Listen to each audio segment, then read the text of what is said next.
Ian Black joins us now from there. He is the visiting senior fellow at the London School of Economics' Middle East Centre. Ian, welcome to the programme. Is it possible to separate these deals that are about to be signed in Washington with Donald Trump's Middle East plan? Well, of course, the Trump deal of the century, as he termed it, paved the way for this. It approved in principle, approved the unilateral Israeli annexation of parts of the West Bank. And the key to understanding this important development is that the United Arab Emirates claims that in striking this agreement with Israel, it was able to postpone or delay the Israeli move, the threatened Israeli move about annexing the West Bank, and therefore in some way kept the idea of a two-state solution, a peace process alive. But of course the Palestinians reject that, and they see it as the saying goes, as a stab in the back for their cause. And it reflects the, if you like, the Gulf states' increasing dissatisfaction with the Palestinians, and of course the pursuit of their own interests. Yeah, regarding a possible two-state solution, if these deals and Trump's overall plan are increasingly alienating the Palestinians, if the Palestinians are lost completely in terms of the hopes that they might have some sort of counter-proposal or some sort of understanding that, yes, the plans, both of these deals and the Middle East plan, are a way to move forward with some sort of negotiations with Israel. If that is lost completely, what hope of a two-state solution, and what then the chance of possibly Israel being one state with Palestinians living as a minority and practically living in an apartheid state? Well, of course, for the Palestinians, it's a serious development.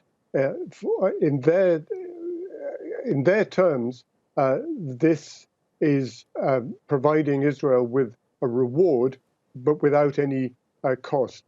It goes back to the principle enunciated by the Arab League in 2002, 18 years ago.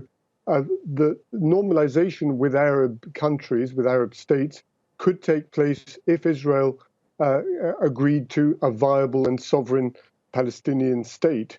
And that's seen as a breach of that taboo, if you like, that an Arab country and an important series of Arab countries would strike a deal with Israel without a solution to the Palestinian question. Bahrain is less important than the UAE, but of course the big question is what Saudi Arabia will do now or in the future in terms of following the example being set today. Absolutely. What do you see as the benefits for these three countries in particular that are going to be represented there at the White House, and how quickly might we see those benefits for them? Well, I think that it'll play well in Washington. There's no doubt that President Trump will claim this as an important victory for himself. And of course, he's facing re-election in just a few weeks' time. I think the benefits of a common front against the Iranian threat, which is a shared concern, both for Israel and the Gulf states, will be an important element of that. And I think that they will also benefit from trade and economic links, security links, and possibly even defense. There's part of the UAE agreement is designed to encourage the Americans to sell them F-35 warplanes that are particularly advanced. So it works for the countries involved directly in the process, but it leaves the Palestinian issue completely unresolved, and the Palestinians increasingly frustrated at this development, which is an important stage in the history, if you like, of the Arab-Israeli conflict.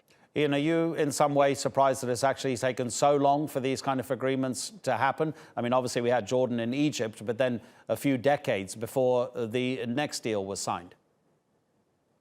Well, of course, Jordan and Egypt are a special case in the sense that they border on Israel and have gone to war with it over many years since 1948, when Israel was created. The difference is with the Gulf states is that they've never been involved in any combat situation with Israel, but they have, of course, observed or paid lip service to the principle of Arab solidarity with the Palestinian cause. So that's an important taboo that has been broken in this move, which is going to be signed, the peace treaties signed in the White House today. Ian Black, thank you so much indeed. Always appreciate your participation. Take care.